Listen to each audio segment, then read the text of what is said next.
Tell me when we're on. What's up, everyone? It is Dark Con, and I'm here with a very special guest today, the Conundrum. Somebody that I think this might be the first time of me ever having you on our channel, on my channel. And so, welcome yourself in. Greet yourself, Conundrum. Hello, everybody. I am the Conundrum. When YouTube gives you those conundrums, I'll give you the answer with a little side of delirium as well. Yeah. And today we are going to be talking about a variety of topics. We might talk a little bit about the skeptic community and a little bit about skeptic drama, maybe even about Owen McDonald, as a Conundrum says that he has quite an opinion on him. Isn't that right? Oh, yes. And above all, we are, of course, going to talk about the return of boy face sparkle bullshit. Oh, I fucking hate that cunt. So anyway, I just want to give my ignorant opinion on the lady, if you can even call her a lady. So I barely know anything about Joy Sparkle BS. The most that I know about her is hearsay and the one video that S-Man Speaks had made about her.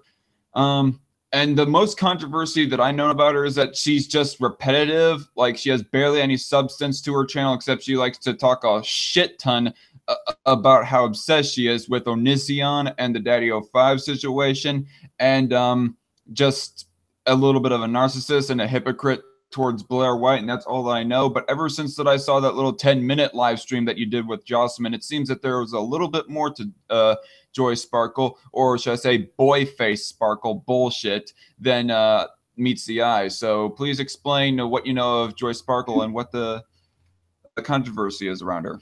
Well, Joy Sparkle, let me put it this way. She said many things that were really fucked up, in my opinion. Like, she said all brown people are poo babies, and with me, I find that offensive because my fiance is African American, and I found that totally offensive as fuck. Then she tells everybody, including her subscribers who are of black and other race that are brown, that, oh, it's a joke, get over it. And I'm like, oh my God, you're not going to hear the end of this. And then the other thing she did was she went on a live stream and told a 11-year-old girl to rape her bullies.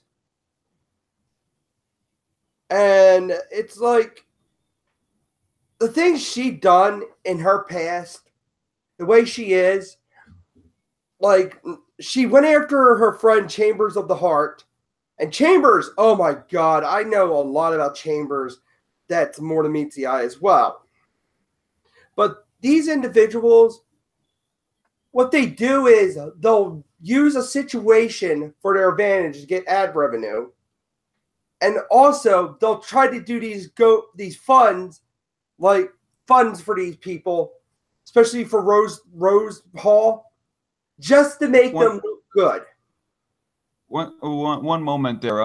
You say these situations. I take it that you're talking about more situations than just YouTube drama, right? Oh, yes.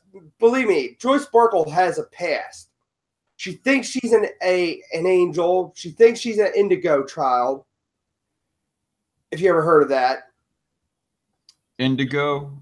Or do you say Wendigo? Wendigo. No. She's not a Wendigo. She hasn't eaten anybody yet. Okay. I do not know what indigo trial is. I mean, if you meant Wendigo trial, I would have thought, that almost sounds like a witch trial of some kind. Yeah. But what's indigo trial now? Indigo child. I'll bring up the definition for you. And Google's being a biatch. Indigo child. Indigo child. Indigo children. All right. Oh, she's being an indigo child, is what you say?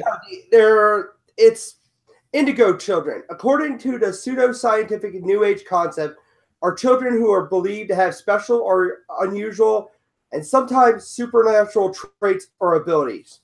Basically, she thinks she's an X-Men. Okay, I gotcha. Yeah. Yeah, I thought you said trial for a second there, but never mind. And It's as the far accent. as the whole, It's the Philly accent sometimes. and oh, so you live in Pennsylvania? Yep. I see. Um, so yeah, that racist joke does sound kind of fucked up and in bad taste, and it doesn't seem all that funny really in the end of it. But that it seems like just in my honest opinion, it seems like one of the lesser things that a person could do as far as controversy goes. But uh, the thing about she told somebody to rape somebody is what you said. Yeah, rape her. Um, An 11-year-old girl. She told her to rape her bullies. Now, how the heck would 11-year-old girl rape somebody in the first place? Like, there's not a whole lot of strength within an 11-year-old girl for starters, and just yeah, that's probably the biggest obstacle to get in the way. But other than that, yeah, it's pretty fucked up. Yeah, Rape your bullies. I mean, punch them maybe, but rape, shit, I that's know. going way too far. I Like know. the down, just turn around very quickly and sock them a big one in the nose, and they'll be bleeding and crying to their mommies, and they'll think twice before the next time they start giving you an atomic wedgie. Oh yeah, or a swirly. Yep. Um, what is there more to Joy Sparkle BS other than the bad taste joke and the whole telling her some 11-year-old to rape her bullies? Well, number one, ever since she's been ran off of YouTube, she went on You Now and doing all these things. Now, the other thing she did was harass Onision. And believe me, as much as I fucking hate that bastard, and I always wish he got his comeuppance, but Joy took it too far. Like a targetable? Yeah. It became to a point it was borderline stalking. One could almost say borderline sociopathic or psychopathic. Yeah. I mean, I don't think it's borderline stalking. Might as well just be nothing but stalking because you have video after video, day after day, hour after hour, almost, in fact, just talking about one single guy who is, granted, really one of the most controversial assholes on the internet, but still. Yeah. The other thing is she lies about these illnesses half the time. She says she has fibromyalgia, but she doesn't look she doesn't show the signs, or she's always jumping around, happy and stuff. And I'm thinking to myself, fibromyalgia, it doesn't work that way. Then she says she cured cancer with garlic oil and herbs. I'm like, what the fuck? And the final one, she said she has copper toxicity. Number one, she doesn't have the rings around her eyes that most people with copper toxicity has. She uses these illnesses, and then she'll say that she doesn't have medical, and that's a bold-faced lie. And what's the difference between lead poisoning and copper toxicity? Because as far as my knowledge go, lead poisoning corrupts your brain. Yes, lead poisoning corrupts your brain. Basically, back then, this is you're gonna learn something today. Do you know where the term Mad Hatter comes from? Man, what? Mad Hatter, the Mad Hatter from Alice in Wonderland. Oh yeah, I gotcha. It comes from some terminology for people who are on lead poisoning. Back then, top hat, lead poisoned. Top hats used to have a lead ring align it to keep the top hat perfectly fine. Years of sweat, actually, the lead seeped into their pores and affected her brain. That's the term Mad Hatter. Because back in the 1800s, those hats were lined with lead. Oh, I see. Yeah, where I mainly heard about lead poisoning is that the ancient Romans, like when they were at the pinnacle of their powers, that some of them had like some kind of plumbing, I guess, that involved lead pipes for their water, and they drank it and it poisoned their brains. I mean, I don't know. I could be totally wrong in that, but that's just what I heard. I thought. And also, they had lead bowls and stuff, and lead cups. All right. Right. But the top hats, they were made out of lead partially. There was a ring made out of lead, and it would seep into their pores and then eventually into their brains. Yep. I see.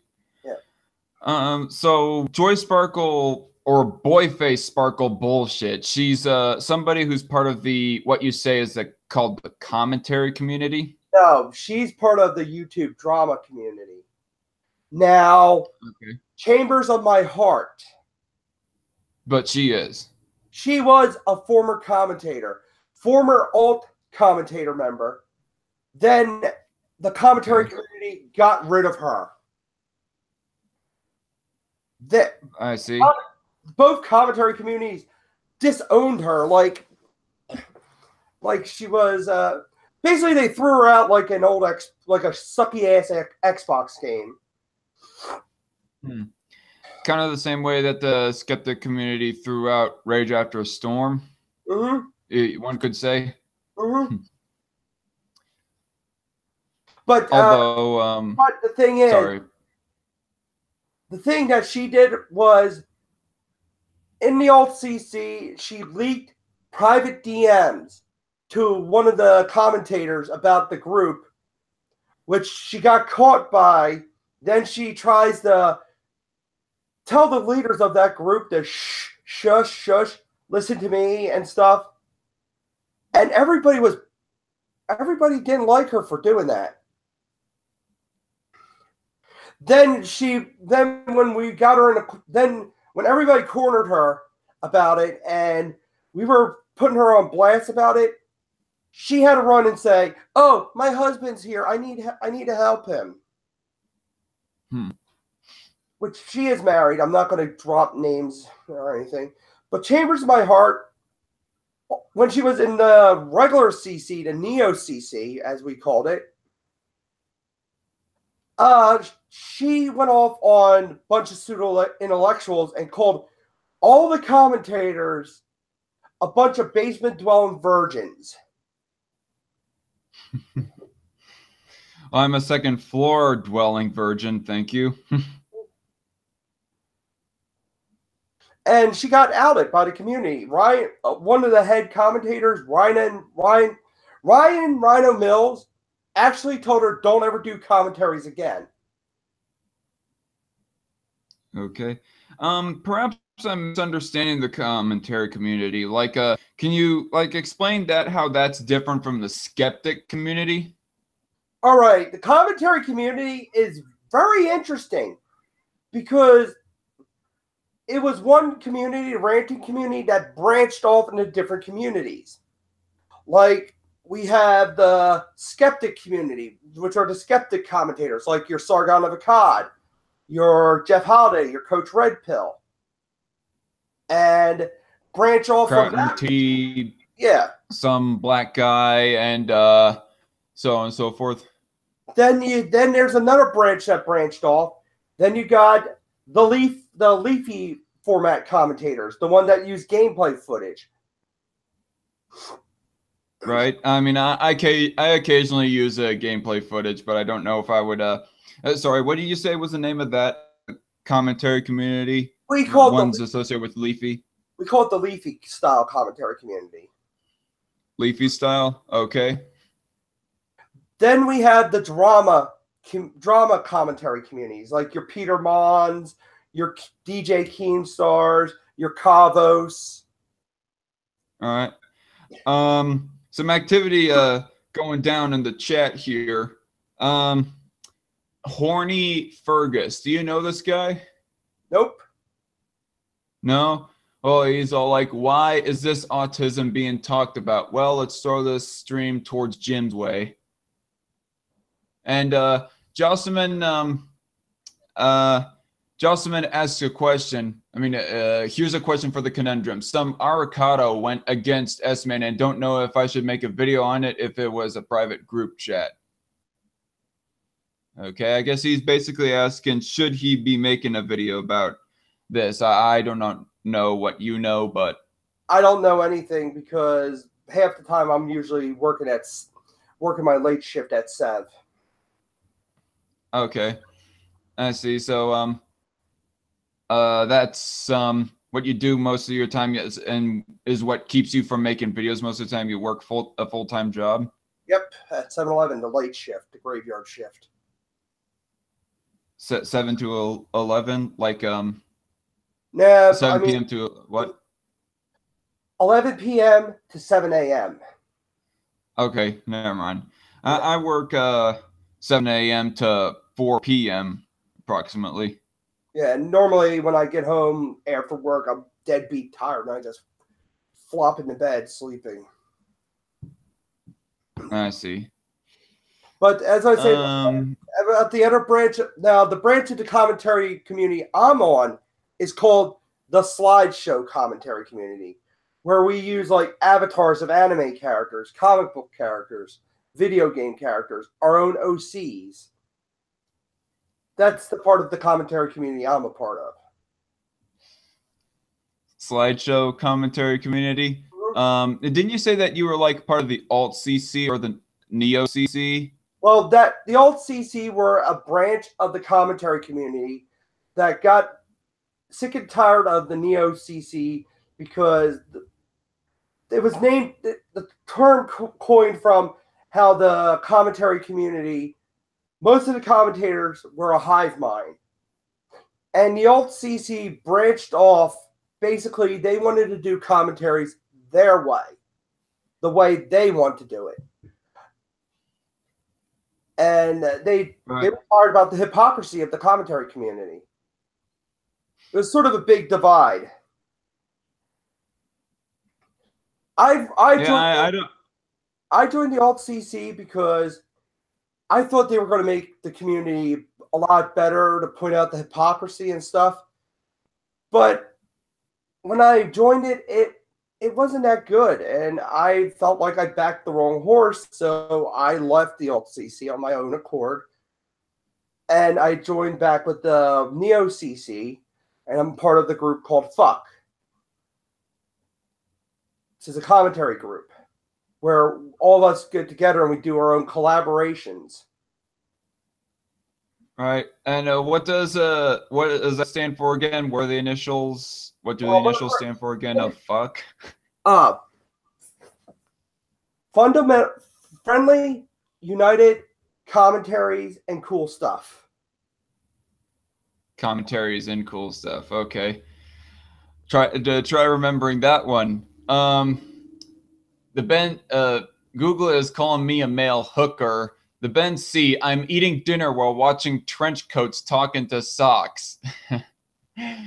Wait, they know about Nihilistic Snake and the Syndicate of Outcasted Commentaries? What? Sock, that's another commentary group. Syndicated of Outcasted Commentators. I don't know if he was talking about that or the fact that I have a sock working as my pop filter on my microphone. Cool. Might be referring to that. I don't know.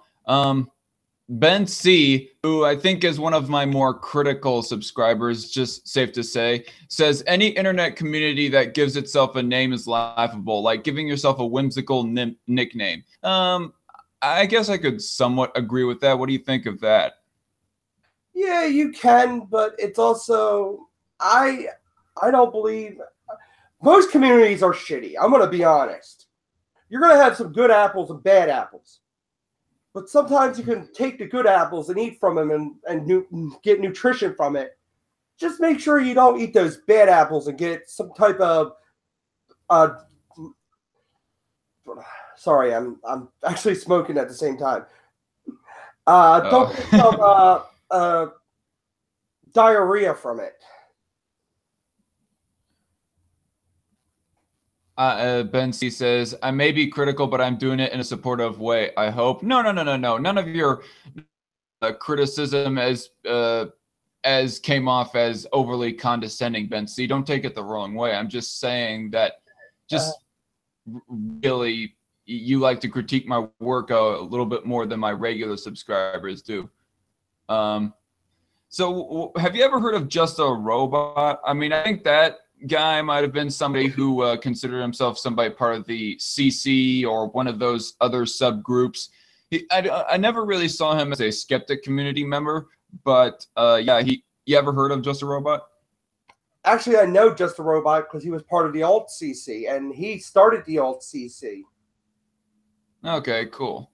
I mainly watched his videos for his anti-social justice videos back in 2015 and 16, and it seems that now he's kind of died off on that content, and so I kind of got off the bandwagon when he started talking more about particular cartoons that I don't really care about, like and commentators other sort of stuff. And commentators like Doodle Tones and Mega Duke TV and who else? And he also talked with those other CC members. Yeah. And he also did a series on one thing I did love was the reaction channels. Like T-Moss Boss production. Right. I mean, I don't pay a whole lot of attention to the CC drama and whatnot. I mean, I pay more attention to the skeptic community drama. I mean, it seems that the CC, Alt CC, and Neo CC don't really talk a whole lot about politics that I have seen. What do you think of that? Well, there is a couple of the members of the commentary community that talk about politics. There's our resident feminist commentator, Sloth Boy, who got burned on The Amazing Atheist on the Drunken Peasants. You ever heard of the name Sloth Boy 492? Now he goes. No, I have not. Now he goes by the name of Nihilistic Snake, and he's part of his own group, the Syndicated of Outcasted Commentators. And that whole group is a bunch of social justice warriors in their group having a huge circle jerk with each other. Then we got Loudon Styles, who is more of a rational skeptic commentator who debunks a lot of the SJW points. So we do have our own versions of our own commentators for those subjects. Now, I'm going to be honest, I haven't checked out a whole lot of your channel. Maybe I should check out more, but what do you mainly talk about? Like, do you talk about politics a whole lot, or do you just talk about whatever you like, or mainly cartoons, or what? I'm mainly a jack of all trades. I might go into a little politics, but I usually play a lot of video game footage. I do have my podcast series, the Conundrum Speaks, or the Conundrum Experience, where I talk about normal day-to-day lives things or shit talk a bit. And I have my co-host, my friend Grim the Vampire Dragon King, aka DanMan297.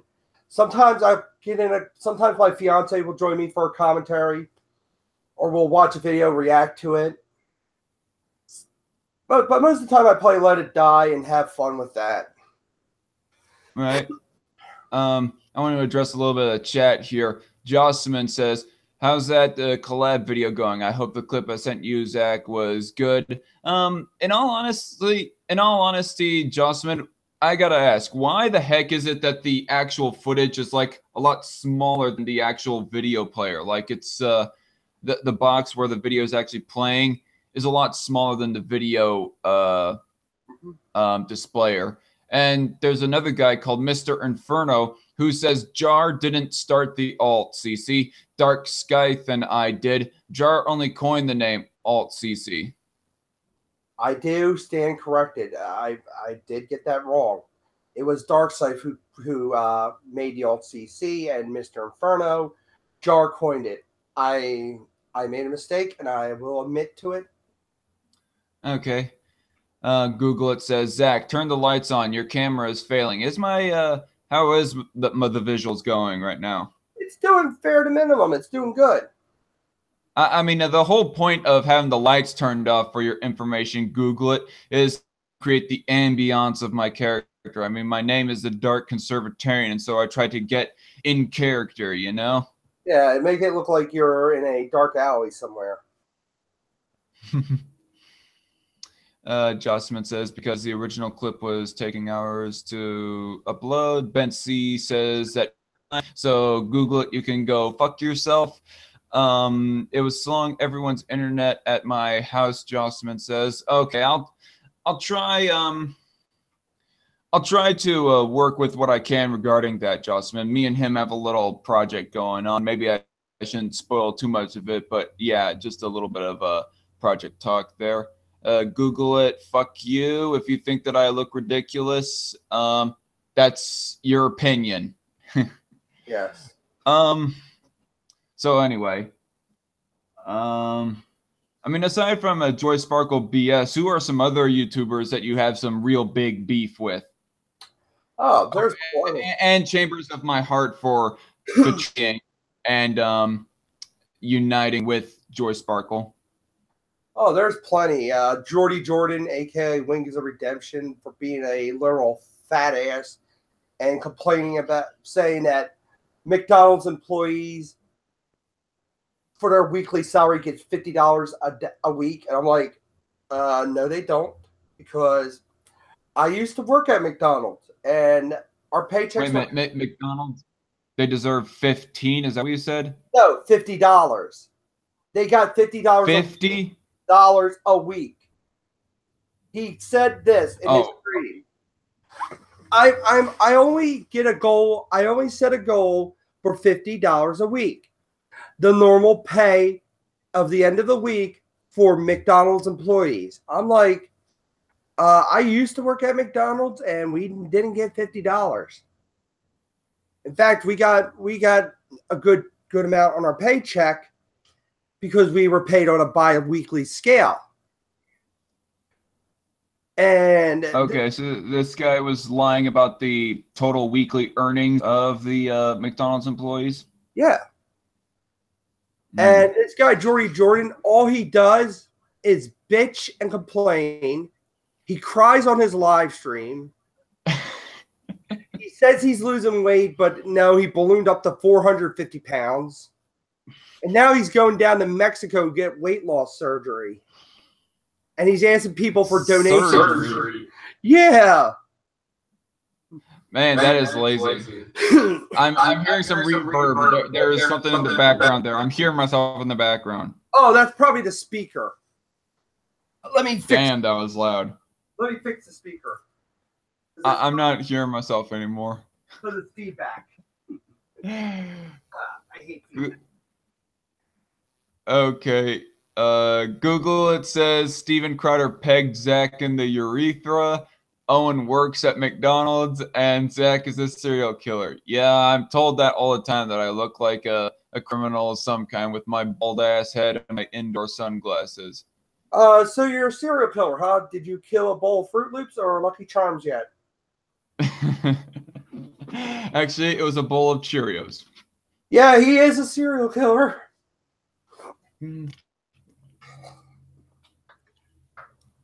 Excuse me. Get rather parched during these live streams. Oh, yeah. Yeah.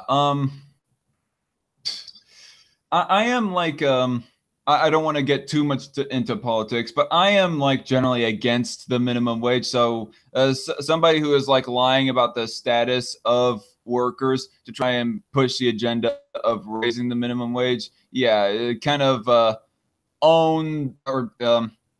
kind of loses any well, a good portion of respect that I have. This guy used the downgrade people working at McDonald's to make himself look better so people would donate to him for his surgery on Twitch. Make people feel bad about McDonald's workers to donate to him? No, make him... Basically, this guy is a fat ass who spends most of his life on the internet playing video games, cries about it, He actually admitted that he touches dogs' penises. What the fuck? There's a clip of him saying, he's like, well, who hasn't touched a little bit of dog penis once? His name is Wings of Redemption, but everybody knows him as Jordy Jordan. More like Wings of Damnation if he is going to be sexually harassing animals. Oh, yeah.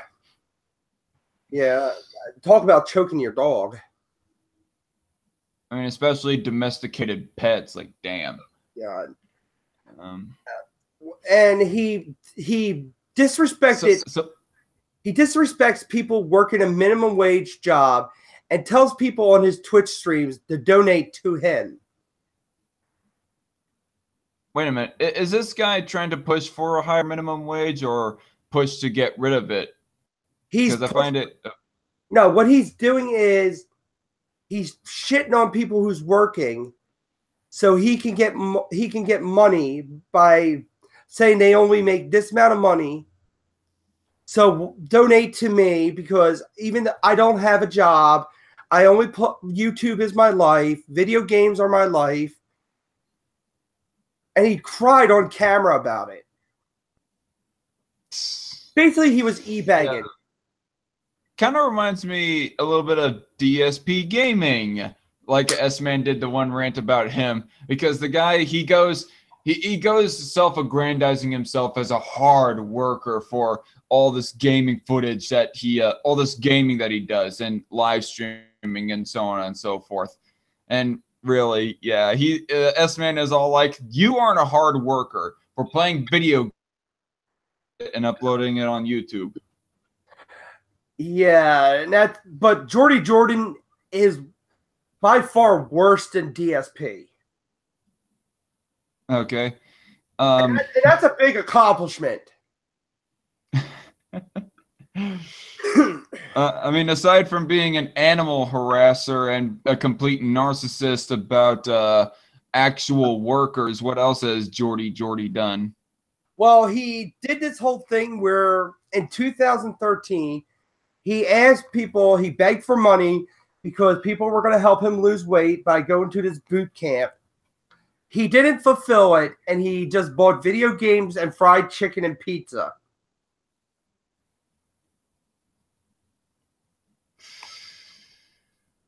That makes me uncomfortable just hearing about it. Damn. Mm-hmm. Makes me sick. This guy is funny. This guy is pathetic. S-Man Speaks in the chat. He asks, do you buy watermelon? Do I buy watermelon? No. Did Jordy buy watermelon? I mean, no. He was buying fried chicken. And he also says, my vid on DSP Gaming has almost 2,000 views. Top that. I have, bitch. I mean, my first there's my Penn Jillette gets, or my Kyle Kalinske gets owned by Penn Jillette video, which has over 2,000. And then there's my It's Not Okay to Be White video that has over 4,000. Yeah. Anyway, yeah. So, what is your all-in-all opinion about the skeptic community? The segueing from CC to skeptic community. What is your opinion on them? Skeptic community, I'm going to be honest. I am glad I dodged that bullet. I mean, dodge that bullet. I'm glad I didn't get part of the skeptic community because most of the higher-ups, their downfall is their own hubris. Plain and simple.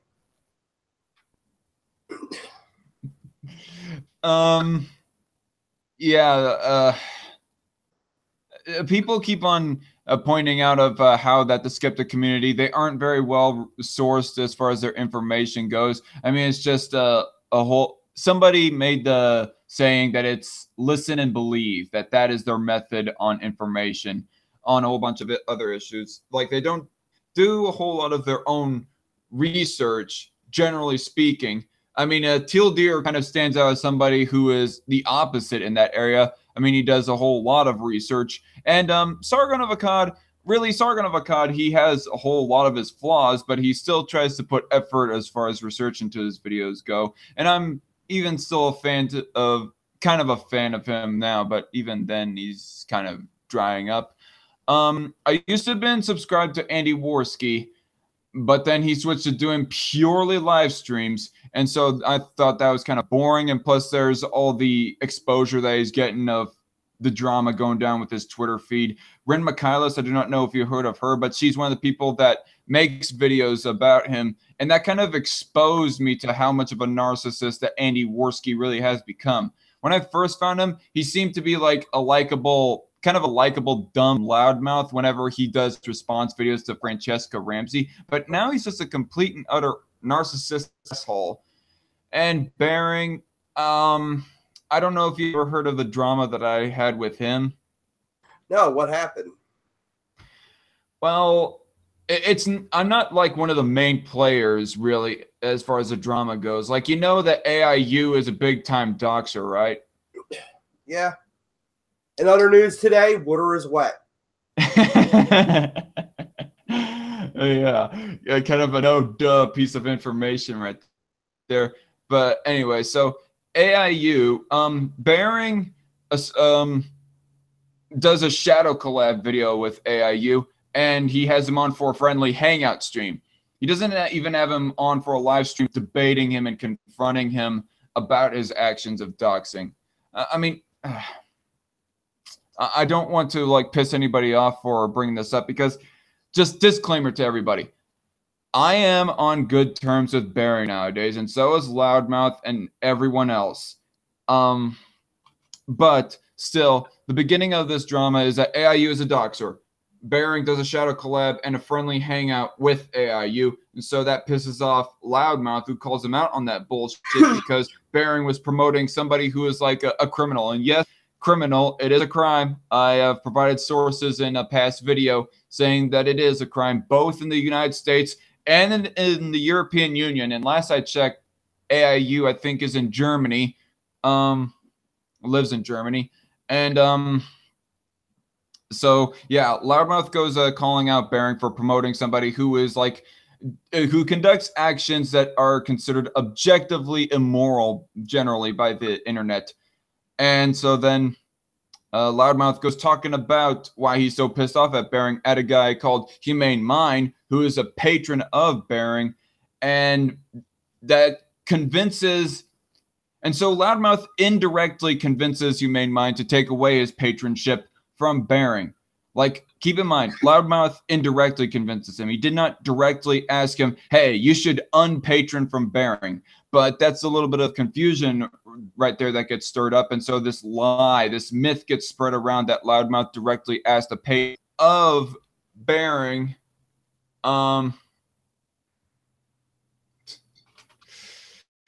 Sorry, it distracted with the chat. Damn it. So this little myth gets spread around that Loudmouth was attacking Bearing's income. And so then Bearing and Loudmouth, they ultimately have a stream talking about this whole doxing circumstance. Mm-hmm. And for a few months, it gone quiet until Loudmouth came on a live stream of mine, bringing up the drama again. So what? Number one, if it was dying down, why would he open Pandora's box all over again? If he really somebody else brought up Bearing of how he gets attacked by Christy Winters, and then Loudmouth was just out and out like fuck Bearing. I guess okay, I guess I shouldn't have brought this up. But yeah, anyway, so let's ease out of that subject and talk about another subject, fluffy clouds, for instance. But in the end, all is well and good. Everyone's happy. Bearing gains a good portion of Loudmouth's respect back for him, and Bearing even subscribes to me, and I subscribe back to him, and so yeah. But aside from that bit of drama, Bearing is kind of running dry on content all in all. I mean, he's entertaining, but that's pretty much all that Bearing really is just an entertainer. I'll be honest, the one thing I didn't like what Bearing did was forgive this one individual, the Atheist Gamer. What's up with the Atheist Gamer? Why the heck is he considered so controversial? I mean, I saw S-Man in particular make plenty of videos about this guy. What's up with him? Number one, this guy, he's from New York, so he's obnoxious to begin with. I thought the stereotype was that New Yorkers are grumpy, not obnoxious. Believe me, it's what part of New York you're from, that basically. So go on. Number one, he makes these videos constantly attacking a certain demographic of feminists and SJWs, and mostly they're younger kids. Then he'll throw ad hominems at them and attack them for the way they look. Like the one girl named Morgs TV, she was bringing up some points, and Bearing chewed him out over it because the way he did it was so abhorrently horrible. And he said, I bet $50 her comment section will be disabled. $50. I'll pay her $50. Guess what? The comment section wasn't disabled. Bearing even brought up the point where, why aren't you paying her the $50? And he makes these videos attacking Bearing, projecting his own insecurities with his own father and making Bearing almost like his own father. This guy has revealed his own stresses with his family on the internet. Yep. And the guy the guy shits himself. What? Yeah. Literally, like for real. Yeah, he has a problem that if he gets too stressed out, he'll shit himself.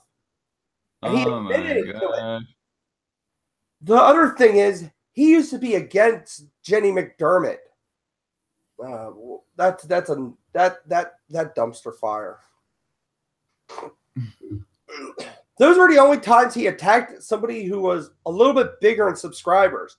He'll go after people with low subscriber counts, who are younger, who aren't experienced, to make himself look good.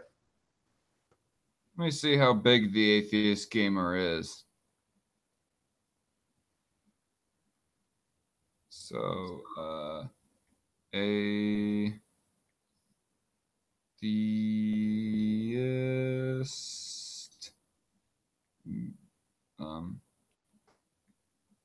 Dang it. Atheist Gamer. Only 2,000 subscribers. So, yeah. Okay. And the other, still a lot. The other funny thing is about him was this. This is the funniest thing.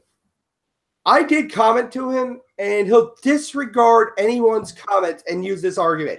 Oh, you have a lower subscriber count than me. Then your argument is invalid.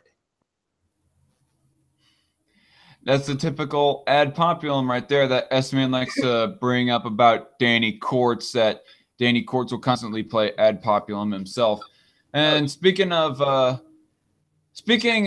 S-Man, he wanted me to read his last comment. He says, my video on Joy Sparkle autism has 5,000 views, cracker. Yes, I know I'm white, S-Man. Tell me something new. Yep.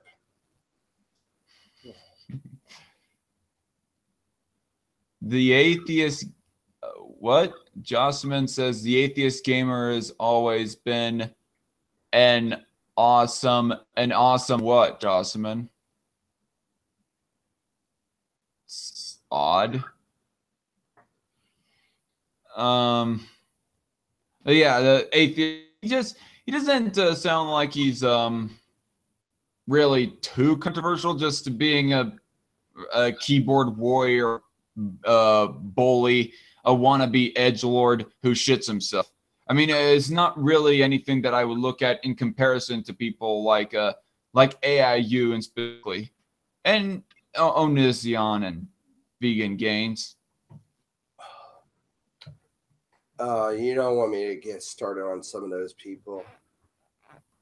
Vegan Gains. Oh yeah.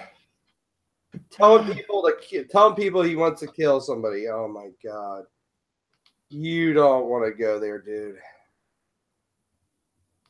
Oh man. That really is a way of gaining views. It's rather pathetic. Yeah. Yeah, I know something. One of these days he's going to say that to somebody and somebody's going to pull out a gun and shoot him. Adjustment said he insulted me when I challenged War Corps to a debate. I think he's referring to Atheist Gamer right there. Okay. So you said that before you are a centrist, a political centrist. Yeah, basically my opinion doesn't matter. Doesn't matter. Well, it matters to us right now as you're talking about YouTube drama. Oh yeah, basically this. I'm that kind of person who became a centrist because I know two things: the left are idiots, and the right are idiots. I'd rather be in the middle. All right. I mean, you sound like more you just want to not get involved in politics, not really a centrist. Because when I think of a centrist, I think somebody who is like down the middle road on all political beliefs. But that would be kind of implying that you have no political beliefs. But really, I think that everybody generally has political beliefs. Just they decide to remain out of politics, and you're that type of guy. Seems. Yeah, I don't like politics that much. Sure, I can get into it, and I'll basically use reality versus their ideas for utopias. All right. So you voted for Jill Stein, you said. Like, were you a supporter of Bernie Sanders back during the primaries? Oh, yeah. Basically, legalization of weed. That's one thing I get political about. I want weed to be legalized. Well, there you go. There's a political belief, so you're not exactly a centrist. Yeah, I just want weed to be readily available for illnesses because, believe it or not, I always viewed that because my grandfather was going through his problems beforehand, and I thought, and basically medical marijuana, if it was legalized, would have helped him live a little bit longer. Okay. There's somebody in the chat that said earlier, you have a slight tism, like I do not know if they meant that as an insult or not, but are you slightly autistic? Yes, I am, and I also believe in that's okay. I do have some problems with my words, and the other thing is because I smoke a lot of cigarettes, my voice became a little bit raspy, and I have high anxiety, but I will not use it as a crutch. What I was dealt with in my life is for me to learn to cope with and to move forward, not to use it as a crutch to make people feel sorry for me. Yeah, I think a lot of people say that I am sick. Like when I was like in the heat of the Baron drama, like I made one response video defending Loudmouth basically, and then we ended up eventually getting a live stream. But anyway, that drama aside, in the comments section though of one of my videos responding to Baron, I was called autistic plenty of times. And really, I think that if I was taken to a doctor, and my parents say this to me, have said this to me a few times before, that if I was taken to the doctors, I probably would have been diagnosed with like ADHD or some kind of or some kind of autism. But I was never taken to the doctors for that, so I was never diagnosed. Yeah, and basically I just view people saying that stuff as typical internet slang because I've heard everything being called on the comment section. Fag, loser, pathetic. It's sort of their way of saying you live in your mother's basement. Well, I moved out. Thank you, internet trolls. Moved out and work a full-time job, and I'm proud of it. Although I almost wish that I could like make a somewhat of an income off of YouTube, but that would require a much larger subscriber base, you know, before I could do that. Yeah. I mean, is YouTube for you just a big hobby, or was you thinking sometime to that you would hope to make an income out of it? I would never make an income out of it. I always viewed it as a hobby, to work on a craft. Also, I love playing video games on there, having fun. I always thought about never gaining money from it, just to give my content out for free, because I view that as one of my own things. I have a steady job, and I don't believe use YouTube as a job, because my view is if YouTube ever fails and if I used it as a full-time job, where would I be? Right. Yeah, that's completely understandable. I mean, I guess too many people have used it, have relied on it too much as an income, and so there's all this adpocalypse bullshit that has gone down, you know? Yeah. And it's also a great double-edged sword. Sure, you can get money for your videos and get sponsored, but you're going to spend most of the time behind that camera. And instead of enjoying this world, the people outside of YouTube, the people you talk to on a daily basis. One thing is, I have one person who knows I'm the greatest YouTuber ever. And that's the woman I wake up to every morning. So you're married? No, I'm engaged, but we live together. Okay. Yeah, I guess the biggest thing of why that I would like to make a slight bit of an income is so that maybe I could like work smaller hours at my job, just so they could focus more on making videos, because really there's a whole lot of content out there to respond to and debunk and so on and so forth. I mean, do you know how many videos from the Progressive Voice that I have come across that I find worth responding? It's a whole lot. And I've let those videos go unchallenged for too long, and now I feel like if I was to respond to them right now, that the iron is too cold for me to strike. All right, actually, there's a whole lot of videos. All right, I'm going to give you a word of advice. All in right. the commentary community, you have 6 months to reply to a topic till it's considered a dead topic. You can use those 6 months. If a video was made by them, you can reply to them within 6 months. Think of it as a statute of limitations.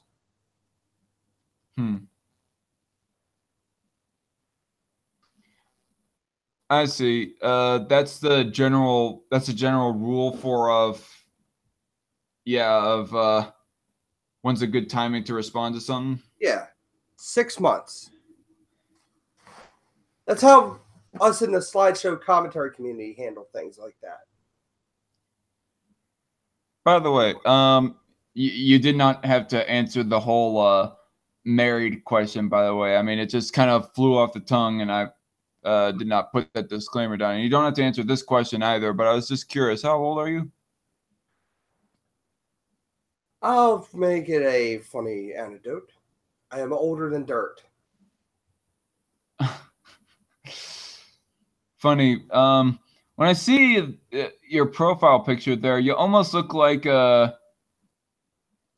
almost look 17. Although I suspect that you are a lot older than 17. But of course, all I can make out is just really your lower face. Believe me, I am older, but I look a lot younger. I see. People say that I look young for my age as well. I'm 23, and I've just recently been mistaken to be 17. Oh, believe me. Actually, it was Did you get in a live stream with Rin Kylis actually yesterday, which that live stream was a total epic fail, by the way. No offense to her, but I mean, I kept on having internet connection problems, and that was the biggest reason why. But she told me that I looked 17. Sorry, what were you about to say? It's kind of funny. I still get carded for my cigarettes and alcohol and booze when I go out to have go out and have parties at my place. I don't get upset over it. I usually say thank you for the compliment. What, for saying that you look younger than you actually are? Yeah, when they card me. I mean, no, of course. It's not really something to get insulted about. I mean, I guess in some rare circumstances, I could see why a person would get insulted. But generally speaking, no, not really. I mean, the younger that you can stay looking, the longer you have to looking sexy for a spouse, you know? Yeah. I mean, otherwise, if you age fast, you're going to lose your looks pretty damn fast. Yeah, you're going to lose your looks. My thought about it. You're going to lose your looks, your gusto, your libido, and everything else. Right. That's why I always follow the rules of eat right, drink responsibly, drink lots of water and juices. Have a good balances of vegetables, starches, meat. Every vegan out there, meat. You got to eat meat. Not and by the meaning of meat, I don't mean shoving dicks in your mouth either. We all know vegans like to suck each other off. Actually, there's a guy out there called Jerry Ward from Bios 3 Training. He says that as a general rule that really it's red meat and pork that is the meats that people should probably stay clear of. But he says that stuff like egg whites, fish, and chicken and turkey, just poultry in general, are the healthier meats, or the meats that he generally stays as. I mean, I think he's explained that he doesn't eat any pig at all because he just has this inner feeling like he equates them to dogs almost. And he only occasionally eats red meat. Sorry. Well, some red meats you do need to eat because there are some proteins and some fat in red meat that will prevent you from having Alzheimer's. Really? Yeah. Maybe I ought to provide that source, a link to that source for me in private DMs or something. Sure. I wish my fiance was here because she is a nutritionist. Oh, really? Yep. Yeah, that would be cool. Talking to an actual nutritionist and not a college age wannabe edgelord like Vegan Gains. Believe me, Vegan Gains, let me put it this way. That's a pseudo-intellectual. You don't want those pseudo-intellectuals. Although no bullshit managed to make him look good. Oh, yeah. Yeah, that's no bullshit for sure.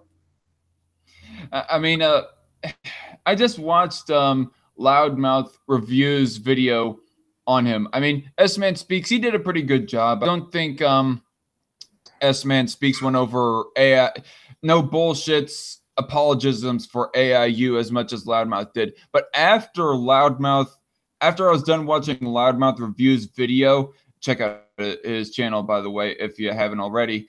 But by the time I was done with that, I was thinking to myself, what is it with no bull psychopaths? Like he either gets along with them real well, he is apologist for them, pandering to them, or when he does go against them, he manages to make them look good. Like no bullshit cannot handle psychopaths correctly for the life of him. All right. Out of hear your general opinions about no bullshit. I never watched him. I got to watch a few videos on him to get a good readout of him. Well, here's all that you need to know about no bullshit. Is that he one time said in a Twitter debate, "I don't need to provide sources, you retard." That's all you need to know. Oh, yeah. just to show how uncredible he is, rather. I mean, Owen McDonald, he's kind of bad with that, but I mean, he was pretty bad with that. But recently he provided sources about his whole gender spectrum beliefs, and I'm planning on doing like a live stream on reading all those sources and debunking them, because I kind of suspect of what they are going to say. Those pro gender spectrum articles, they're going to make arguments based off of feelings, culture, or confusing intersex with to be a third or fourth or millionth sex or whatever. I will say this about Mr. McDonald. He should live life to its fullest as is now, because all the things he is fighting for, all the things he believes in, all the things that he wants to progress, wants the world to progress to, it's going to happen. But when it happens, he's going to be dead and buried. We're all going to be dead and buried if a utopia happens. Just live life to the fullest, dude. Right. I mean, to me, Cult of Ham once kind of made the point that the only way that socialism is attainable, like pure socialism is attainable, is if we have like full-on automation of everything. And even then, I do not know if it would be full-on automation. You probably have to have some science computer nerds to like make sure that the robots are not betraying everybody, and maybe a few maintenance engineers to help the maintenance robots maintain the other robots, and so on and so forth. But other than that, and this utopia we're going to be in, we're all just take a look at the movie WALL-E. We're all just going to be fat asses on a hover thing. Oh yeah, I honestly, I don't want a utopia like that, of where that robots do everything to our bidding. I mean, stuff like this, my phone, that's pretty cool. I mean, upgrades in technology like that, but a technology that conducts my very motor functions for me, like you know, the Jetsons, they have that conveyor belt that rides your ass out to the door. That's way overdoing it. Like, why do you think I have these legs for? And just other stuff like that would completely devolve our own adaptability. And what happens? And with all these machines and stuff, what happens if an EMP pulse will happen? Oh yeah, then we wouldn't know how to build fires and build huts and houses and whatnot, because the robots did all the building of the shelter and everything else: cooking, cleaning, taking care of fecal matter. Oh, I just took a shit. What am I going to do with that? Bury it, dumbass. Yeah. Believe me, a lot of people forgot back in my days, we didn't have all this modern HD TV, SD TVs. We used to have the old analog TVs. I remember when I was younger, I had to get off my ass to turn the channel, because we had those. We didn't have a remote for TV. We actually had to turn it. Yep. I mean, technological advancements like media devices, I'm all for that. It's just the advancements of I don't know, Let me put automating services. I mean, I feel like that humanity would be getting too lazy. Sorry? I'm going to be honest. Grubhub is one thing. I find that's lazy. Grubhub? Yeah, the service that brings like food from the restaurants to your house. Yeah, and there's also a little other thing called Blue Apron. I mean, they don't provide you the food already prepped, but they provide you all the necessary ingredients and recipes for making said food item. Yeah. I mean, Grubhub provides it to you already prepared, right? Is that what I'm understanding? Yeah, it's already prepared. Everything's all done. And it's like, what about the experience of going out, seeing things, smelling the food being cooked, having the waitress the waiter or waitress pouring the water into the cup? sometimes those things people take for granted. Yeah, I mean, I guess somebody could argue that that is just merely cultural, and that in the end, humanity does not really need to have that service provided to them. But yeah, still, I get what you're saying, because there's like an eccentric kind of nostalgic feeling with that. Yeah. And also, what if you're eating at Grubhub, you use your Grubhub all the time. What if you, and you have to know, I used to be I used to have a sheltered life a bit. Until I stepped out of So did my I. until I stepped out of my house and experienced life for what it is, and not this whole scary world. Sure, there's bad situations, but if you cower from them, you won't learn, you won't grow into a better person. In my opinion, besides the worst things like murder and stuff, like, in my opinion, sometimes, and it's kind of funny, the one thing that got me to experience life better was a freaking card game I played. Cards Against Humanity? No, Yu-Gi-Oh! Okay. If it wasn't for Close Yu-Gi-Oh! enough. Yeah, if it wasn't for Yu-Gi-Oh! And I went to these tournaments, I made friends. Eventually, they asked me if I could go out, if I wanted to go to a pre-release event up in Bluebell, PA. I went. Then I went to the regionals. But sometimes I didn't have my friends to take me. I took the bus. I learned the routes. It eventually got me to live on my own. My social development activity was robotics. Nice. Yeah, I mean, we made robots out of wood, PVC. Okay, it started off throughout middle school as Lego robotics. You have a Lego brick kind of formed computer module where you'll program it, and then you like hook up the little Lego brick shaped wire connectors to that has a wire to it, and then on the other end there is a Lego brick end as well. Yeah. Connect the computer module piece to the motors, and then you program the robot in a certain way, and then a certain way that you program it to. Yeah. High school robotics is kind of like the same thing, except you start more from scratch, which is a little bit more of a realistic understanding of robotics, because obviously modern day real life robotics is not going to accept Lego built products. I mean, stuff made out of metal, fiberglass, and aluminum, other stuff like that. You have to learn how to solder as well. Machining, there's that as well. Machining, welding, all that jazz. Well, my one thing on Owen is, I believe Owen can. I wish Owen would stop talking about politics at half the time and talk about something fun for a change. Because I hate to say it, with him talking about politics all the time, it's sort of a big buzzkill. Right.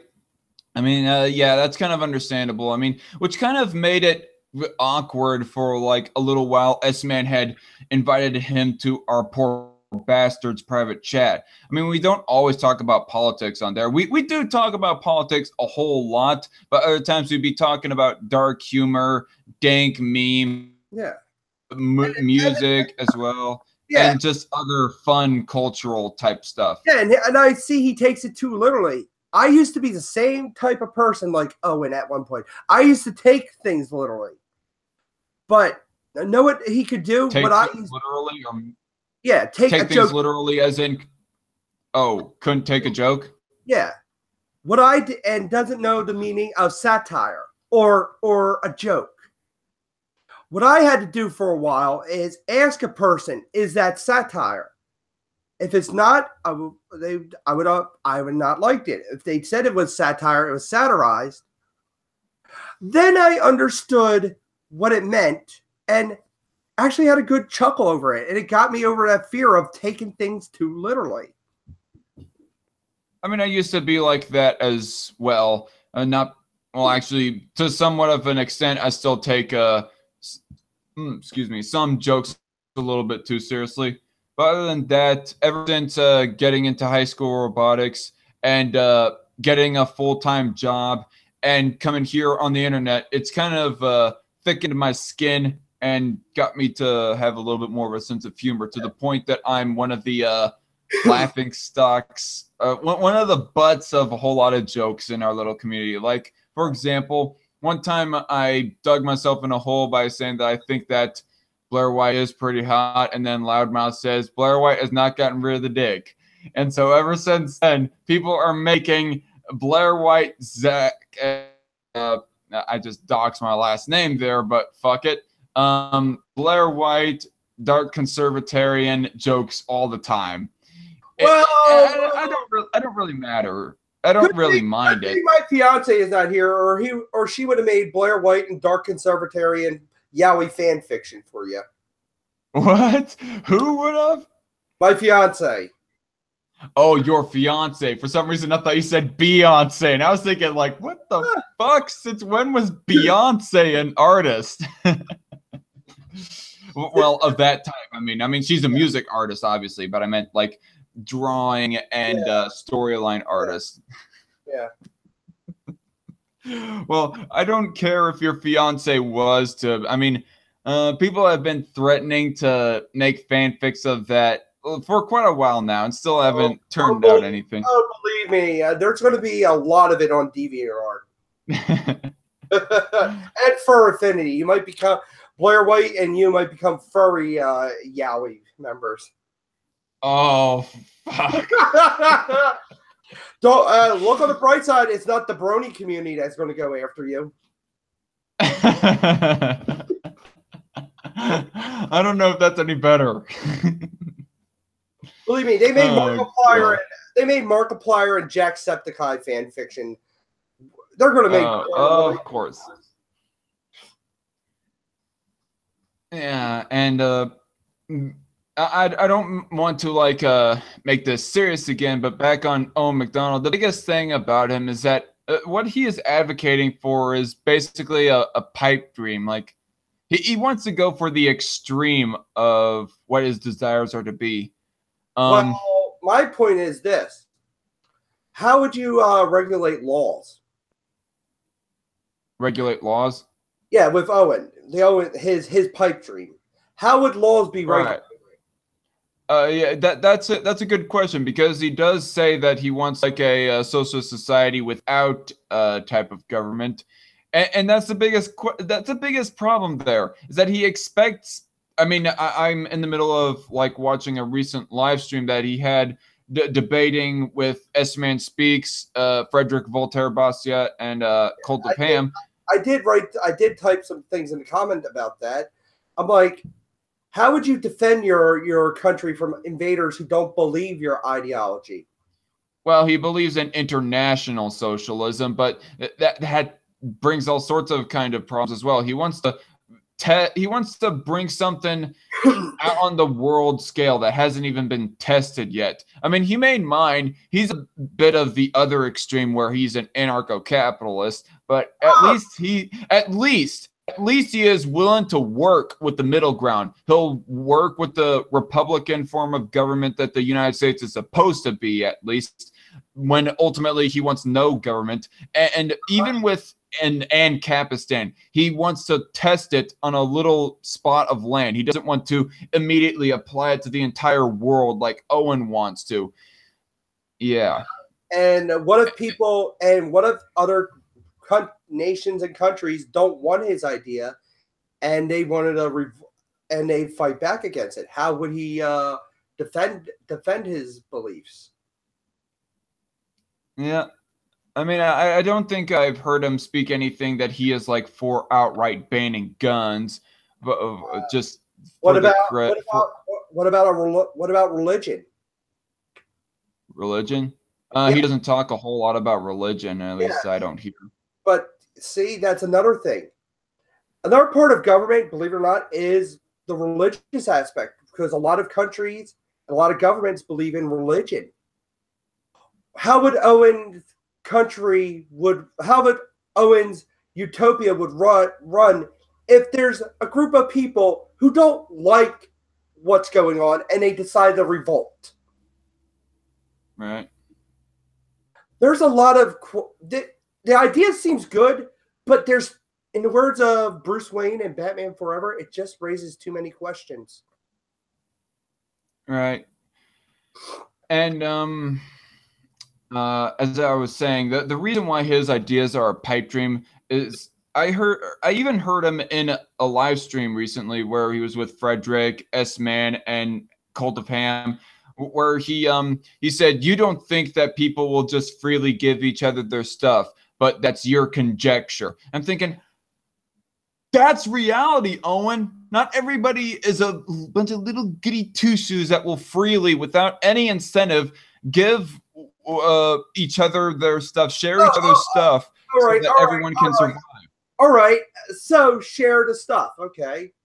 So by that meaning, he's meaning if he ever had a daughter. I mean, without government intervention. That I got to emphasize that. Yeah. So I was going to bring the point of, so if he had, let's say, a hot wife, and I say, you got to share me that hot wife because I want that hot wife. I want it.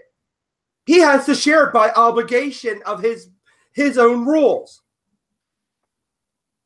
Yeah, and he always cries about how it's unfair that this manager has a better life than his workers.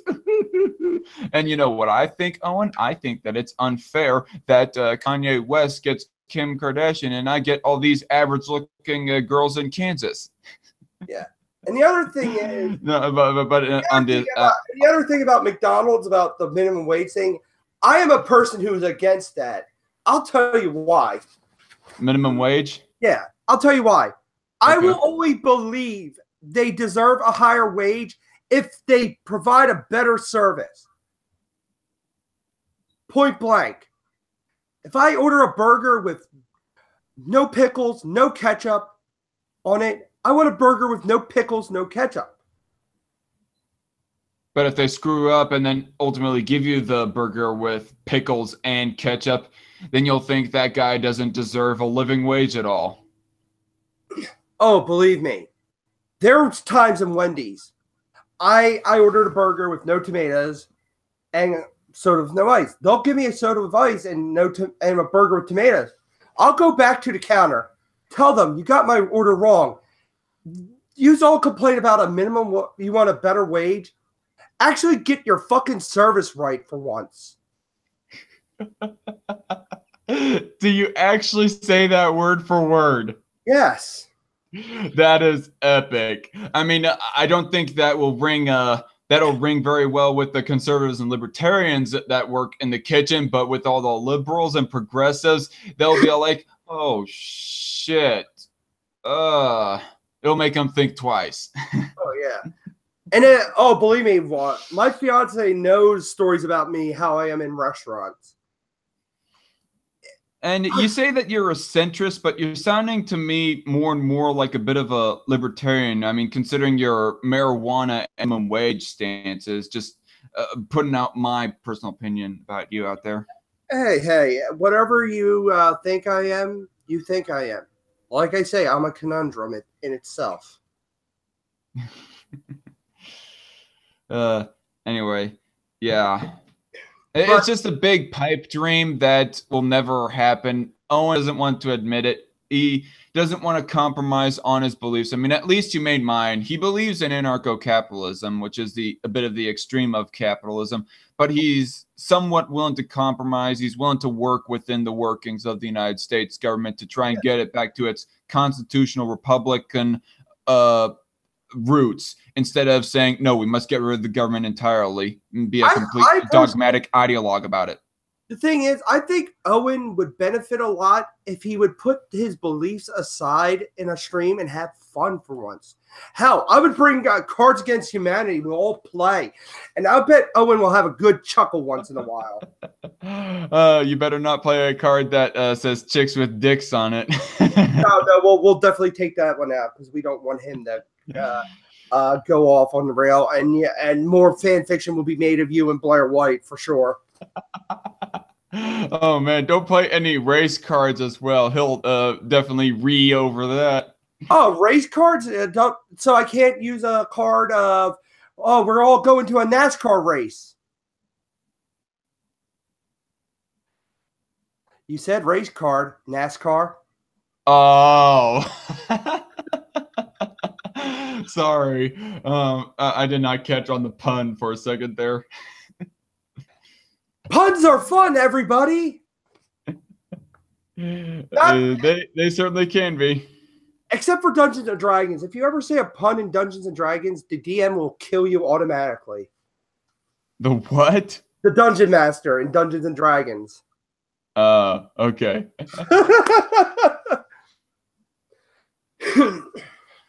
Okay, so I did not know of how much longer you want to go on. I mean, I have video projects that I like to go. Is there any more questions on the little chat thingy, the super chat, whatever the frig it's called? Well, a guy named Red Exec, he just commented a little bit. To be fair, these programs cost way too much for it to be considered all that convenient. I think he's referring to all the food delivery services like Blue Apron and Grubhub and whatnot. Yeah. And other than that, there's not a whole lot of questions really directed to you. Just that one from Jocelyn, mainly. All right, let's talk about the little. Let's talk about Corky now, Danny Corks. Oh no, it wasn't. He wasn't talking about Danny Courts, but he was talking about some. I know, but y'all want to know my points on him. All right, shoot. Oh, Danny Corks, aka Corky Romano, or Corky for sure. You know that guy, the retard from Life Goes On. Yeah, I did not see that show, so sorry to disappoint. It's kind of bad when Danny Corks talks so fast that I can't even understand what kind of retardation he has at this point. It's kind of bad where he uses the ad populum fallacy to make him look like he has a higher IQ. While doing this, his mother's looking at him and saying, "Gee, I wish my son would have got laid finally." This is going to be the Danny Courts roast. It's kind of bad that he's from the Long Island, New York, where we all know what he really likes it long in his rear end for sure. You know, they always, you know something? All Danny Cork's points do bite him in the ass, but I never really believed it was biting him. I think it was fucking him in the ass. Even when he was wearing that Deadpool shirt, Deadpool actually broke the fourth wall and said, "God, kid, get that fucking shirt off right now before I kill you."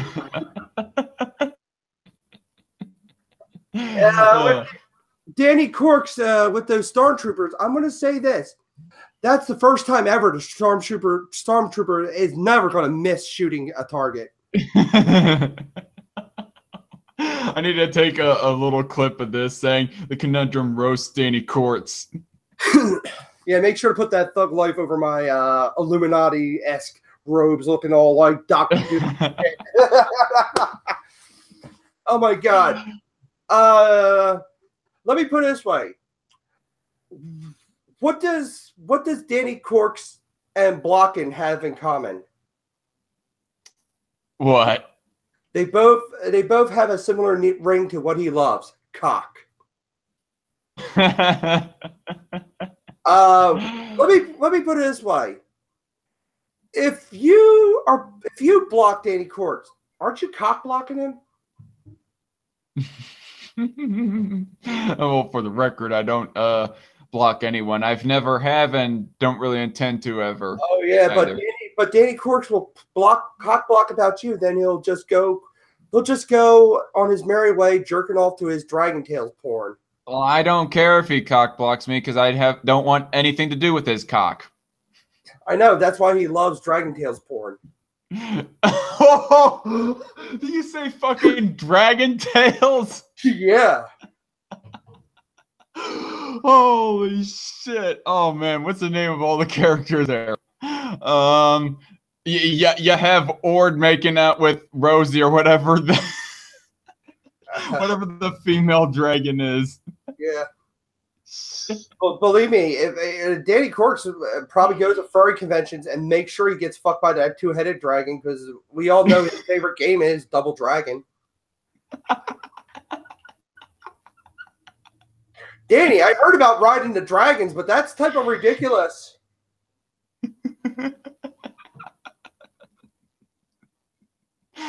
Oh shit.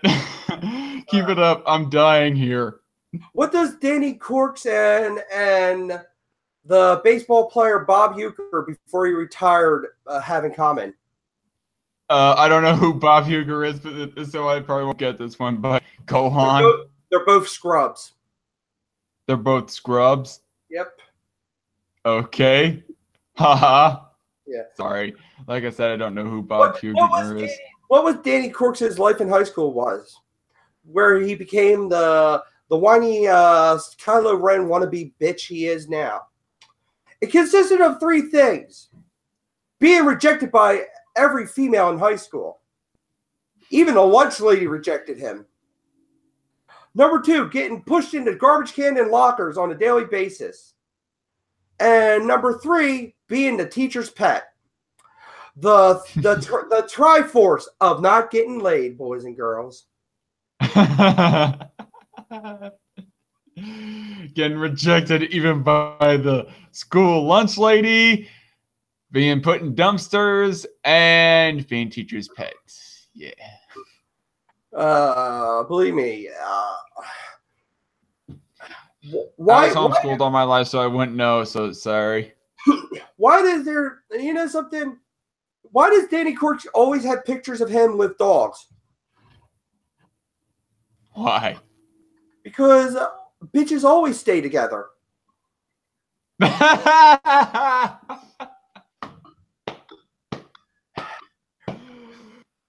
future of That is good. The future of Danny Corks, everybody. You're going to see some transgender person in GameStop complaining about Sonic's arm colors being blue, and Mason the security guard in there, then getting arrested for it. The summary of Christine Weston Chandler, aka Chris Chan, ladies and gentlemen. I thought you was gonna say the future of Danny Corks making dog-human hybrids. Oh, come on. Don't bring a Full Metal Alchemist joke in this. So I haven't watched Full Metal Alchemist except for the first episode, so sorry, I wouldn't know. But I'm just saying, I mean, you go talking about dogs, so I just thought I'd say that. Actually, there was that.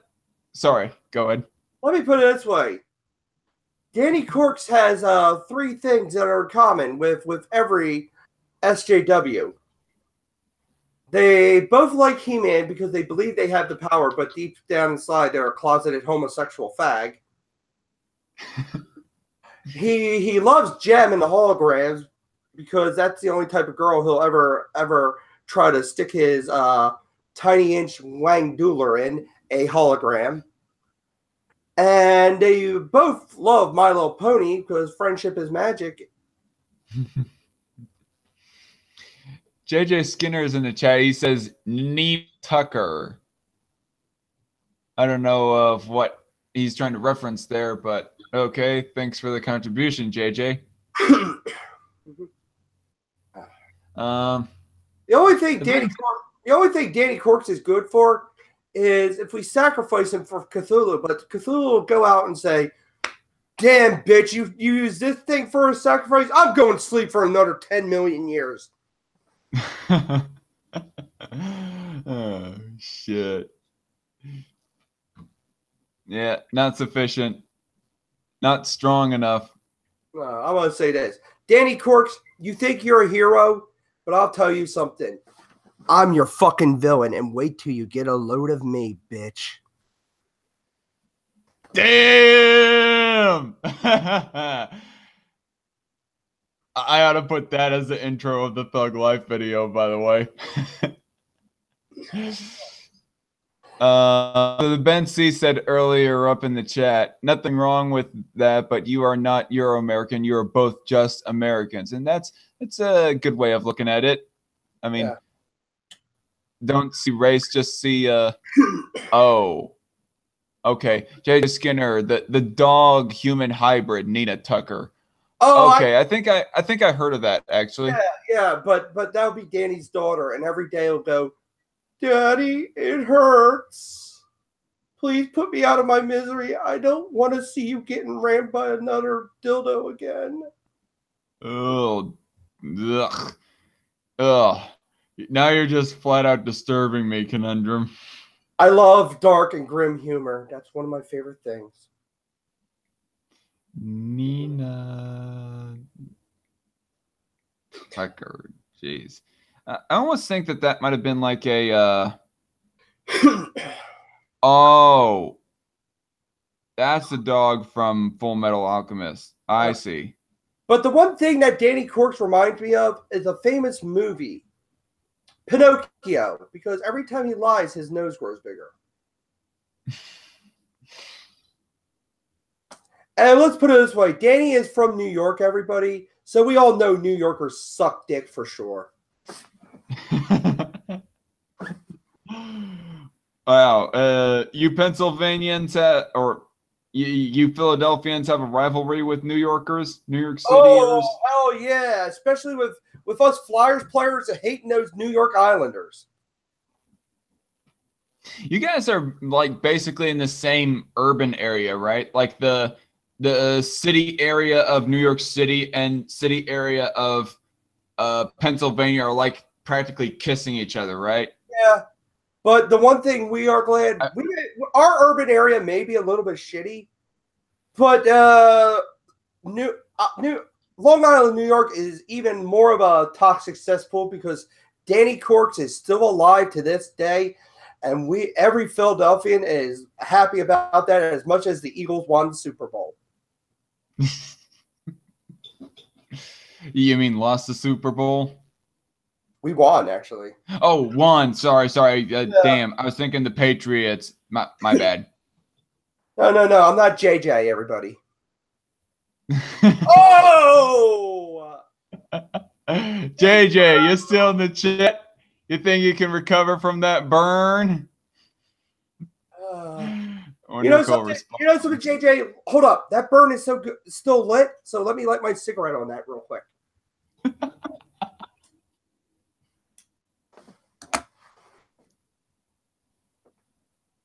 You have to know, I view a lot of my humor on Jim Cornette.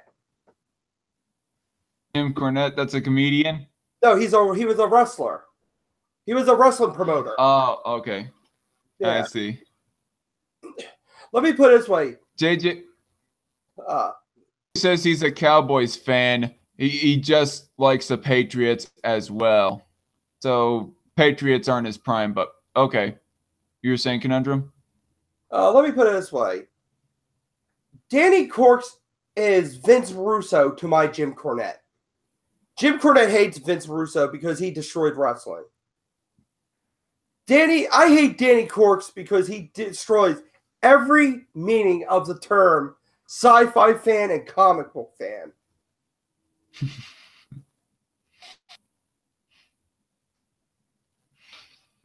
I bet Danny Corks is the type of person who will buy the SJW Marvel comics and fap off to it on a daily basis. Oh, yeah, be fapping off to that 15-year-old Iron Lady, right? So there's pedophilia for you. Hey, S-Man, I think I know somebody that is on your hit list now. He's the type who will fap off to the transgendered Vision. God, I didn't know. Oh, God, that was pretty funny, actually. The transgender Vision? Yep. They made Vision like the red British accent character, a transgender in the robot. In the comic books. The robot. What? The robot. Robot. Okay. Yeah. Vision was created by Ultron, which is a robot. Okay. I don't know. I guess Avengers Age of Ultron kind of fucked that up then. I mean, what's your opinions of Age of Ultron, the movie? I seen it and it was meh. Didn't like Meh. that. I didn't like that Quicksilver died. It was too soon. Yeah, the thing is that Quicksilver was like the son of Magneto, wasn't he? And then Yeah. Fox and Marvel were just having conflicts with the copyrights to the character, so I guess they had to let him go. Marvel did. Like the Fantastic Four and Fox, I will be honest, because I'm one of those rational comic book fans, I will not go full fanboy.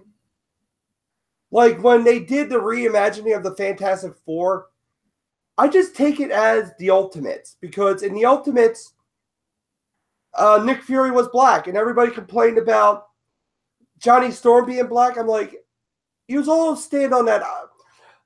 First, who do you have to say on your ivory tower saying this is horrible? When Nick Fury became black, you all didn't have a complaint with that. That's my only one thing I do hate about the comic book fanboys. I'll play the devil's advocate with them. Yeah, I mean, I guess the main thing that would make it not work really is that, well, aren't Sue and Johnny technically supposed to be blood related siblings? And then Yeah, but you make one full black and one full white, it kind of wrecks that. yeah, but like Marvel, they do follow a universal thing called the multiverse. So we don't even know if that's an actual universe that it falls in. It could be a whole nother multiverse. The multiverse theory in Marvel and DC. I Like, think my biggest problem with sorry, go ahead. if it was in the proper 613 universe, then I would have a slight complaint. But at the same time, it could be in another one of those 612 universes. Ah, I see. Yeah. Yeah, that this is the universe of where the Fantastic Four are all super serious and glum looking. Yeah, that's The real Fantastic Four are just sitting in the MCU dormant, not being made movies of yet because Disney doesn't have the rights to that yet. yeah. That's the best way I could put it. It kind of makes sense. I mean, my biggest complaint about Michael B. Jordan's Johnny Storm is that he was way too straight faced. I mean, he in particular was supposed to be the biggest goofball of the entire quadro. Yeah, he was he was always the one that antagonized Ben Grimm. He really cracks a funny joke at Ben is like at the bare end where he's all like, how about two dudes, one lady, and the thing that nobody cares about? Like, it wasn't that funny, but still, they still tried to put in Johnny's real character into that movie. That one time, just that one single time, no other time. And because of that, the movie flopped and Michael B. Jordan's Johnny Storm flops. Yeah.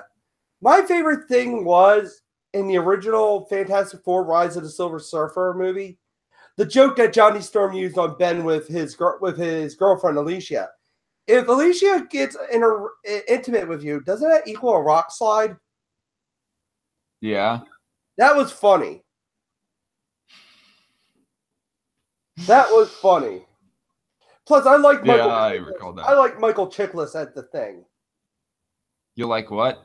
Michael Chiklis as the Thing, the guy who played the Thing in the original. Michael Chiklis? Yeah. No. I would hate to have that kind of a last name. I mean, that would assume that I never had any chicks. Well, it's better than Danny Corks. Yeah, they shove them corks up his butt. No, it's more of putting it in his mouth to shut him the fuck up. Michael Chiklis. Oh, Chiklis. I gotcha. Yeah. Yeah, and that's another thing with the Fant Four Stick is that they kind of ruined Ben as well. I mean, at first, the younger version of him, you know, as a kid at the beginning of the movie, I thought that I was thinking to myself, yeah, I could really see Ben Grimm looking like that when he's like 6 years old, something like that. But then a few years later, he's this tiny little guy, and I'm thinking to myself, with curly hair, I'm thinking to myself, this is Ben. Ben is supposed to be big and bald. Like, what the fuck? No, he actually And had then he actually had hair in the comics. Oh, we did. The thing is that Okay. that beginning when they were younger, that was borrowed from the Ultimate Fantastic Four comics. Okay. They tried. I mean, I guess I'm too used to the early 2000s Fantastic Four. Oh, believe me, the Ultimate comics are pretty fucked up in their own universe. We got Quicksilver and Scarlet Witch sleeping with each other. There's a whole lot of soap opera type drama that's going on in those comics specifically. Yeah, but the Ultimate universe stopped, actually. Miles Morales came from the Ultimate universe when Peter Parker was killed off by Norman Osborn. Damn. We got Magneto killing Xavier. We got Magneto killing Wolverine by basically killing him with the optic blast of Cyclops by taking all the adamantium out of Wolverine. So he wouldn't have anything like any cells so Wolverine can regrow back on. We have Bruce Banner hulking out in New York trying to get Betty Ross so he could sexually assault her because she was dating Freddie Prinze Jr. Who? The Hulk. No. She was dating who? Freddie Prinze Jr. Freddie Prinze. I guess I never heard of that character, but a movie actor, a movie star, a real life Hollywood star in Scooby-Doo. Oh, I see. Oh, damn. And the other good part is Hulk that would really tear apart her lower areas. Yeah. And Hulk was a cannibal. So he would eat her at the end as well. No, he would never hurt his woman. Because She-Hulk became... In that universe, She-Hulk is Betty Ross. Betty Ross is supposed to become She-Hulk? In the Ultimates universe. Okay. And the fucked up thing is, the Red Skull in the Ultimate universe is Captain America's son. Red Skull is... Oh, shit. That's some serious time travel type crap right there. And the thing is, the way he became the Red Skull was, he actually took a knife and took his whole face off, and it's just the red muscle. Ugh. Yeah. The Ultimates bit of a masochist right there. The Ultimates was more of a modernized take on the superhero genre, but it tanked. It tanked because it was too dark, not lightened up enough for people's taste. It was too edgy. I gotcha. Yeah. That does sound pretty fucked. And the Blob. Another thing. The Blob. Yeah, the Blob from X-Men. I know what you're talking about. You're talking about the Fred character from X-Men Origins, right? Yeah, during the Ultimates 3, he actually cannibalized the Wasp. Cannibalized the Wasp? Yeah. As in eats her? Yeah. Why am I not surprised? Yeah, and actually, there's a scene of him with the intestines coming out of her mouth and stuff, out of his mouth and shit. Oh, jeez. Shut up about this. Moving on. Another thing that I don't like so much about Fantastic is that they made Doctor Doom. They made Victor Von Doom to a hipster. Oh, don't get me started on that. They pretty much fucked up Victor Von Doom in movies, right? I mean, go on. Victor Von Doom is supposed to be a brilliant mind next to Reed Richards who mastered sorcery and has an Oedipus complex. An Oedipus complex is a person who worships their own mother. Oedipus. Okay. Yeah, he's a master of not only magic but also technology, right? Yes. And what they did to him was a bastardization of his character. Right. I mean, at least with the early 2000s Victor Von Doom, he had a little bit more of a sharper, more devilishly handsome type look to him, which is what I imagine more of Victor Von Doom being. But whereas with the 2010s version, Fantastic, it's just ridiculous. I don't imagine at all Victor Von Doom being a hipster with a scruff. Oh, yeah, I see what you're saying. They seem to have really nerfed him. Yeah, they did. Originally, I liked the original idea they were going to come with Victor Von Doom. He was going to be an internet troll with the name of Dr. Doom. I actually like that aspect. Okay. That was pretty... I mean, his real self, the real person was supposed to still be this master of sorcery and technology, though, hiding behind an internet avatar called Dr. Doom, right? Yeah. But the other thing is, I hated about how Fantastic fucked up Victor Von Doom. In the comics, Victor Von Doom is just as great as a sorcerer as Doctor Strange. Wow. Yes. Not a lot of people know that. I mean, there's at one point, like in the later comic books, where he's supposed to become some sort of demigod, isn't there? Yeah, that's Secret. That's Secret Wars.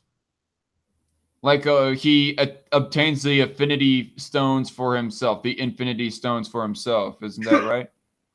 Yeah, he did that, and then there's the new version of Secret Wars with Marvel, where Doctor Doom actually killed a Beyonder and gained its power, and actually became a god in that sense. You know, I wonder if Disney's Marvel will execute these ideas in the MCU. Like after, I can just imagine that once they're done with Thanos, that they'll like execute their X-Men and Fantastic Four ideas, possibly. I mean, because they just recently bought the rights to X-Men, isn't that right? Yeah, they did, as well as Fantastic Four with Fox. I mean, I think the rights for X-Men from Fox. Actually, they bought out the entirety of Fox, which means already they own both Fantastic Four and X-Men. Wouldn't that be correct? And Spider-Man. Right. I mean, they had Spider-Man before they fully bought out Fox, though. Yeah. Also, they had the rights to Alien and Predator. Oh, man. I wonder how that would work out. Like, get the actual Alien versus Predator that people want, and not the dumb version that everybody likes to hate on, which ultimately gave us Requiem.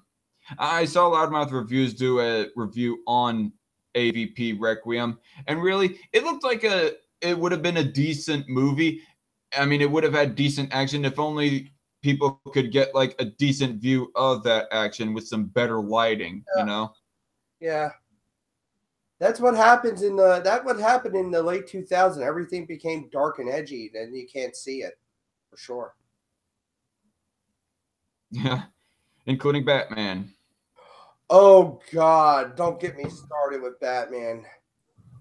No, I'm talking about like the Dark Knight trilogy, as far I as gotta darkness say, goes. I gotta say, as I love all literate, I don't know that word that well, alliterations of Batman. I even find gems in the Joel Schumacher movies, believe it or not. And even though Joel Schumacher movies version of Batman, Yeah, the two later versions, like the Batman and Robin and Batman forever, Forever. I Yeah. do see some hidden gems in it. And besides that horrible Bat credit card thing, which made the nostalgic critic even triggered so badly, he actually pulled the trigger on it. What do you think of the Dark Knight trilogy? Are you one of the unconventional opinions that it was bad or something? I say, personally, they did a lot of good things, but certain things they did mess up on. Like they should have killed off Harvey Dent. I viewed that was horrible. They should have or should not have. They should not have killed off Harvey Dent. Okay, I see. Because actually, in the comics, Bruce Wayne and Harvey Dent, Bruce Wayne was the one who always believed that Harvey would recover from being Two-Face. Including the Frank Miller novels, including the Frank Miller book, The Dark Knight Returns. It was Wayne Enterprise that paid for Harvey's surgery. And I see. Why? I wonder of how much further Christopher Nolan's Batman would have gone if only Heath Ledger hadn't died. Believe me, I would love to see Johnny Depp play as the Riddler. Was that the original plans, or is that what you're hearing are the plans are right now for like the DC universe? No, I would have wished if they would have continued and if they had the Riddler in it, Johnny Depp play the Riddler. I see. Yeah, could easily imagine that. Yeah. Looper also theorized that maybe Neil Patrick Harris would have done a decent Riddler. What do you think? Oh yeah, Neil Patrick Harris would have done a good Riddler also. I think the guy from Gotham right now would have played a good Riddler. Do you think? I'm sorry. I mean, I lack I lack a list of characters as far as what I know. But do you think that Dwayne Johnson would have made a better Mr. Freeze than Arnold Schwarzenegger? Actually, I think Patrick Stewart would have been a good Mr. Freeze. I see. Because a real old Mr. Freeze. Actually, with all that stuff under him, now the thing is with Mr. Freeze, his suit keeps him cryogenically frozen, so he can never age. I see. It actually slows down the aging process a lot with him. And there's one episode of Batman the Animated Series, where this one guy wanted the same accident that happened with Freeze had to be put on him so he can live forever. And the guy was a Walt Disney like business tycoon. Mr. Freeze even said like this: "You don't want this. I envy that you can die. I cannot." Well, all he has to do is just pull the plug on his suit, doesn't he? Yeah, but the thing is, he has to be contained in that suit. No. I mean, he can just. I mean, if he really wants to die so much, why not he just pull the plug on his own suit and let him melt? out in the world. Yeah, true. But I mean, it's just a continuity error. Yeah, but he said this because the guy was really sick and dying. He said, Mr. Freeze said this: I would trade 100 of my days the way I am for one of your worst days ever. And I love that line so much. Because in TAS, they really revamped Mr. Freeze as a character. I think I saw that episode too, by the way. Yeah. Oh, from politics to comics, this is really good. Yep. From YouTube drama to politics to comics. Yeah. I'm liking how this internet is progressing. I mean, I'm thinking that I kind of want to wrap up this interview pretty soon because I want to get editing my video projects, and then I have work in the morning that I have to go to bed for. So, is there anything else that you want to say? Any final words about Boyface Sparkle bullshit, or Danny Kuntz, or Owen Ronald McDonald? All right, I'll make it so easy. Joy Sparkle's bullshit. Cut the shit out. Owen McDonald, live life to the fullest. Yes, your dreams mean a lot to you, but at the same time, those dreams you have may be a nightmare to others. And Danny Corks, do me a favor, and would you shut the hell up?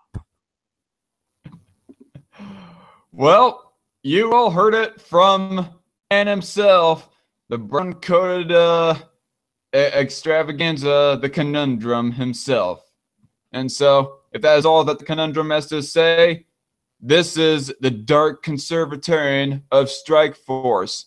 We have just finished number 036, interview with the Conundrum, and I am your host, Dark Con, signing out.